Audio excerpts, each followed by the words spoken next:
It's Tuesday, June 14th. This is The Gateway. I'm Wayne Pratt.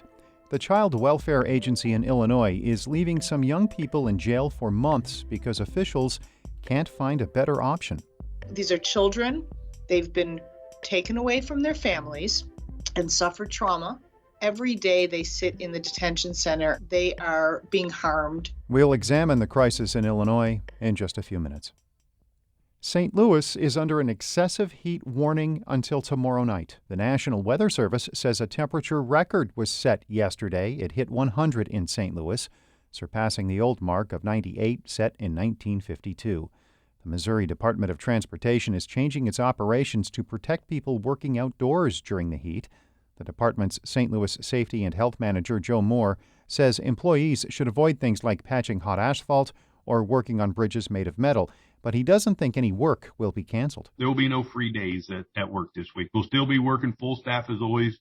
We'll just change some operations around to give our employees that chance to make sure we don't have any heat-related emergencies. A heat advisory is in effect until Wednesday night in Quincy. One will be in effect for most of today in Rolla.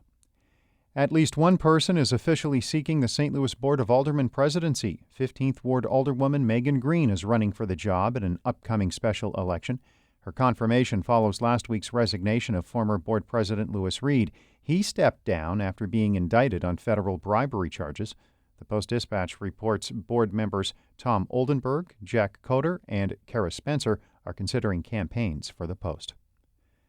Illinois Governor J.B. Pritzker says a new gun control measure that a group of U.S. senators has agreed to is a good start in response to recent mass shootings, but he says more needs to be done. It's been an awfully long time since the Congress acted on gun safety, and so I'm glad to see that there was some success that came out of that.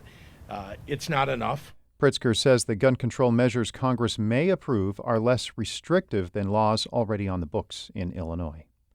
Illinois is investing $175 million to help families living below the federal poverty line pay for child care. Mawa Iqbal has more. The money means an additional 20,000 children will be able to get care through Illinois' Child Care Assistance Program. Reimbursement rates will be increased by 8% to child care providers in the program. The state is also lowering copays to $1 for eligible families if they have a member working in childcare. Governor J.B. Pritzker says this is to incentivize people to work in the childcare sector. Once upon a time, Illinois state government was known for hollowing out its vital public services. No longer. When our youngest families succeed, our whole state reaps the benefits. The new funding also eliminates copays for families experiencing homelessness. I'm Mawa Iqbal. The U.S. Supreme Court has not made a decision on whether it will take up Bayer's case to dismiss claims that its weed killer Roundup and key ingredient glyphosate cause cancer. Reuters reports the case was not on a pending appeals list issued yesterday by the High Court. The justices could make a decision on the petition at a later date. Bayer wants the Supreme Court to hear its appeal of a $25 million judgment in favor of a California resident who claims his cancer was caused by the weed killer. The outcome has the potential to impact several similar cases. Roundup was developed by St. Louis area-based Monsanto. Bayer acquired Monsanto a few years ago.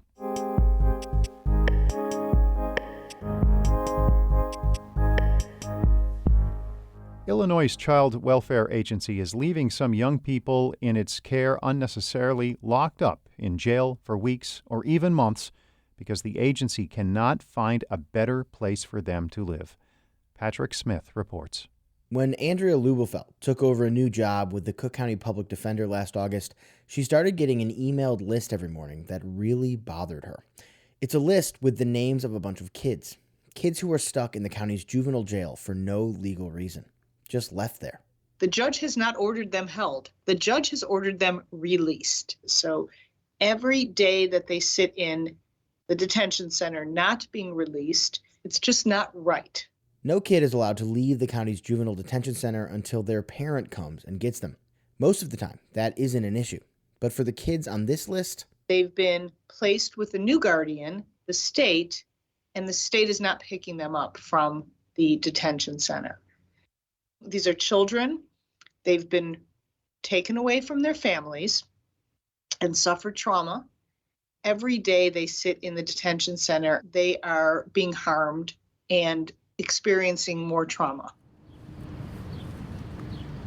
I'm standing outside of the Cook County Juvenile Center on Chicago's near west side. Inside the jail here, right now, is a teenage boy who has been wrongfully imprisoned for more than 8 months. The state's been unable to find an appropriate place for him to live, so they're leaving him in jail. He spent his 17th birthday locked up. According to data from the Cook County Chief Judge's Office, last year there were 84 young people just like him, young people in the care of the Illinois Department of Children and Family Services who were left in the juvenile detention center after a judge had ordered their release. Their average length of stay inside was more than 53 days. Assistant Public Guardian Nick Youngblood works inside this complex too. He represents young people in the child welfare system. He says he had another client who spent 5 months locked up and deteriorating while waiting on DCFS. He told me that, having limited access to family was just really important to him, had a really bad impact on him. He was depressed. He was anxious. He was in the past gang involved and was concerned about having contact with other gang members in the detention center. The bottom line is detention is never a positive place for any young person to be in. And it was hard for him. Judges hold weekly hearings for the kids who are stuck in the jail. They ask the DCFS worker assigned to the case for progress reports on placing the teenager. Youngblood remembers his client attending those every single week. When a month, 2 months, 3 months go by and every single court date is we're trying our best, but nothing ever happens, a sense of hopelessness kind of takes over, I think, for a lot of the kids. They don't see an end in sight. Studies show any time locked up is really bad for the mental and physical health of adolescents. And Lubefeld says in this particular instance, the system is sending an especially harmful message to a group of young people who have already suffered a great deal. These kids are hearing that nobody wants me. I can't get out. I'm in jail. It's children develop their self-image based on how adults treat them. We wanted to talk with the head of DCFS, Director Mark Smith, but the agency didn't grant an interview. Instead, spokesman Bill McCaffrey answered questions via email. He wrote, youth receive educational, medical, and therapeutic services while locked up. And he says DCFS is working on increasing the number of available beds outside of the jail.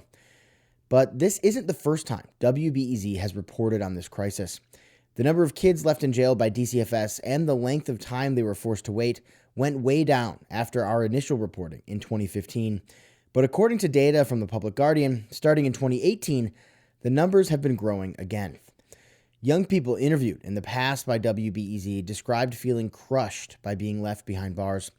One said her worst days inside were holidays, knowing her family was gathering together while she was in a jail cell she was not meant to be in.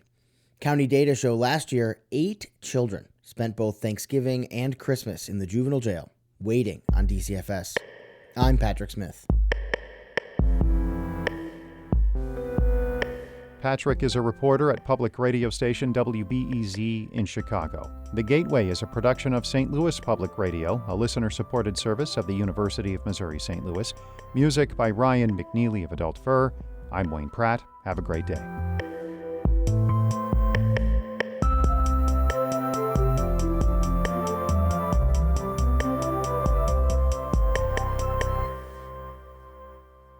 Support comes from the Missouri Forest Products Association. Missouri produces wood pallets, railroad ties, white oak barrels, hardwood floors, and more.